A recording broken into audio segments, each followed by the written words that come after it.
दिनै सिडली कासाफ्रा दखरा बा सिडली मा होनो सिडली कासिकत्रा दालाइसा आफादजों ज' लाफानानै दिनै बे कनफारेन्सखौ खुंनाय मेलाव आंखौ बुंथिगिरि हिसाबै लिंहरदों। आं जोबोर गोजोननाय मोनदों।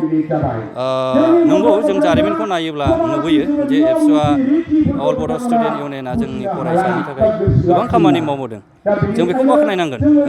जेनोखि सानथौ सानस्रि जों बेखौ बाख्नायनांगोन। दा मोनसे खोथाया बेबो बिथांमोना नट अनलि सोलोंथाइनि बेलायावल' नुबोआखै। दिनै जों बर'खौ मोनसे गेरेमसा हारि दानायनि बेलायाव ओरै माखासे मुभमेन्टनि बेलायावबो बिथांमोना इनभल्भ खालामबोनानै गावसोरखौनो सेक्रिफाइस खालामनानै मावफानानै दिनैहाय खांबोदों। दा बेयो जोबोर बाख्नायजाथाव। दिनै जों मिथिनो मोनो दिनै बा बुजिनो हायो दि एबसु आरो एनडिपिनि मोननैनि गेजेराव दिनै थांनाय 27 तारिख जानुवारि 2020 आव जों मोनसे गोजोन गोरोबथा खालामनो हादों। दा बे जोंनि बर'नि मोनसे एचिभमेन्ट, जों बेखौ बुंनांगोन। दा जों एबसु अल बड' स्टुडेन्टनि बिहोमाया अबदाना खम नङा। बेनि थाखाय आं दिनै बेयाव बुंथिगिरि हिसाबै दिनै आंखौ लिंहरदों। आं जोबोर गोजोननाय मोनदों। आंहा मा साननाय दङ आरो आंहा मा दिनै समाजाव दिनै मा सोलोंथाइनि बेलायावहाय बुंफोरनांगौ दं, आं दिनै बुंफोरनो मोनसे प्लेटफर्म मोनदों। बियो आंनि थाखाय बाख्नायजाथाव। आं जोबोर गोजोननाय मोनदों। आरो जों ससाइटिखौ बोखांनानै लाना थाङोब्ला जोङो इडुकेसना गोनांथि दं, सोलोंथाइया गोनांथि दं। सोलोंथाइ गैयाब्ला जोंनि समाजा खाना। बेनिखायनो जों अल राउन्ड दा जोंनि गेजेरावहाय सान्थि परिबेस फैबाय। बे सान्थि परिबेस फैनायाव जोङो अल राउन्ड जोङो दाफुंनांगोन।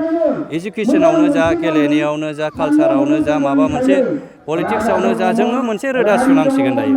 दा आं दहाय बुंनाय बायदिया बेनो, जों गावजों गाव मानो अपदस्थ होलायनानै सासेखौ गाज्रि बुंनानै दिनै मानो हमथालायबाय थानो। दिनैनि जुगा कम्पिटिसन जुग, इडुकेसननि जुग, सोलोंथाइनि जुग। गथ'फोरखौ मोजां सम होनायनि दिनै फोरोंनायनि मोनसे सम फैबाय। बै समा खास्रि समा थांबाय। दिनै सान्थि परिबेस फैबाय। जाहाथे बे समाव जोङो सोलोंथाइखौ आरोबाव गोख्रोङै आरो आवगायनानै लानानै थांनो हागोनखौ आं नुदों। आरो बे जोंनि जेनोखि फरायसा आफाद, बिथांमोननि गेजेरजों जोंनि समाजाव सोलोंथाइखौ गोख्रोङै आरोबाव रोदा सुनो हाबावगोन, आं बेखौहाय मिजिंथिदों। माखासे सुबुंफ्रा बखिनो एबा सोंखारिनो सानो, बेखौ मा बुंनो सानो? गोबां मानसि, मेनि लिडार मेनि माइन्डस। बेवहाय समाजाव बिदिया हिसाबै जोङो जेनोखि एबसुनि सान्थौ, बे सान्थौआ गाज्रि नङा। आरो जों मोनफ्रोमबो अर्गानाइजेसननि सान्थौखौ जोङो गाज्रि होनो हाया। खारन जों मिथिगौ जोंनि गेजेराव नायल' जाल' स्टुडेन्ट अर्गानाइजेसन हिसाबै एबसुआनो दङ, सालायबोबाय थादों आरो दैदेनबाय थादों। गासै समाजखान्थि आरो गासै राजखान्थियाव बाहागो लायाब्लाबो माखासे नेमखान्थिफोरखौ सोंखारिनानै जों फेंबोनो हानाय मोनसे संगठन। बेनिखायनो मोनफ्रोमबो संगठननि सान्थौआ मोजां। आं बेखायनो बुङो, जोंनि बर'नि हारिनि गेजेराव सोलोंथाइखौ नोजोर बोनो थाखाय आरो गोजौआव लांनो थाखाय मोनसे संगठन, बियो जोबोर गोजोनथाव आरो मोजां। जों गोदोनिफ्रायनो, आंबो सासे स्टुडेन्टमोन। स्टुडेन्ट हिसाबै जोंबो जोंनि सान्थौखौ जों मोजां मोनबोदों। दा बेबायदिनो साफ्रोमबो बा मोनफ्रोमबो अर्गानाइजेसना गाव गावबागाव थांखिखौ मावलांनायाव एक्टिभ लायो आरो बे खामानिफ्रा मोजां होननानै आं सानो। दिनैथाय जोबथा गेवलांबाय एबा जोबथा बुब्लियाव फैबाय। नोंथांमोननि जिखिनि 2 बोसोरारि जुथुमा, नोंथांमोना 2 बोसोराव मा मावनो हाखो आरो मा थांखि लाखो गोनां? दिनै सिडली चिरां दखरा दुलाराय बर' फरायसा आफादनि 47थि बोसोरसालिया जुथुमा। बे बोसोरसालिया जुथुमाखौ जोङो जोंनि दखरानि सिङाव थानाय बे बामोनगाव 2 नं पश्चिम गारलाबारि गुदि फरायसालिनि लांगोनायाव साननै हाबाफारि लानानै जोङो खुंफुंनाय जादों।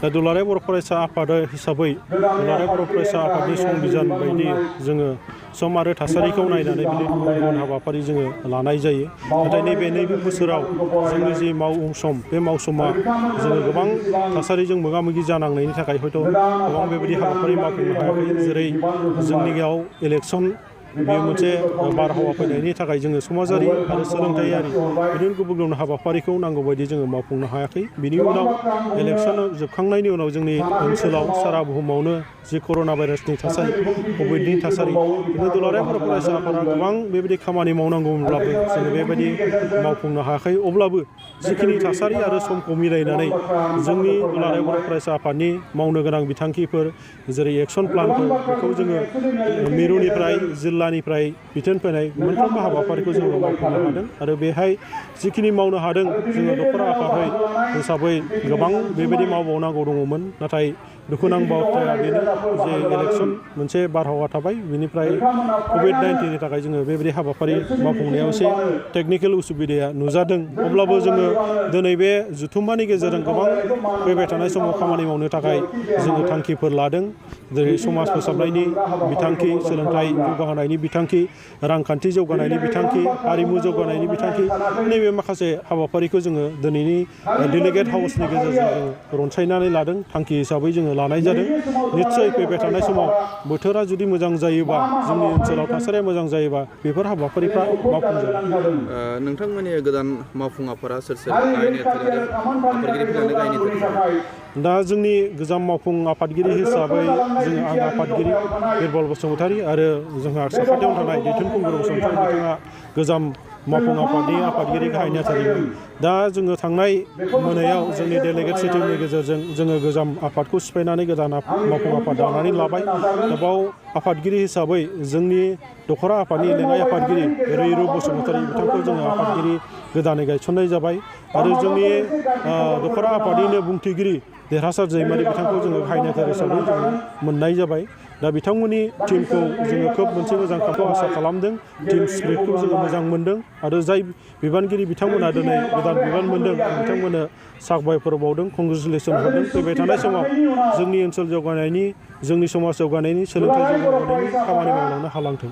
नोंथांमोना नै बोसोरारि जथुम्मानि गेजेरजों मा मा आयदा गेलेनायनि जोङो नै बोसोर जथुम्मा बे जथुम्माजों लोब्बा लाखिनानै मैया 3 तारिख डिसेम्बराव जोङो माखासे बादायलायनाय हाबाफारि लानाय जादों।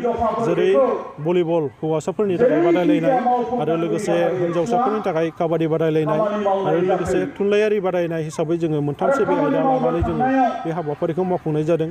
आरो बेनो दुलाराय बर' फरायसा आफादनि थांखि नोजोर जे जोङो गेलेनायावबो जोंनि बर'फ्रा जोङो बाहागो लानांगोन आरो बिथांमोनखौ एनकारेज खालामनानै जाहाथे फैबाय थानाय बिथांमोना नेसनेल लेभेलाव, इन्टारनेसनेल लेभेलाव खेला गेलेनानै जोंनि थाखाय मुं खामायनो हायो।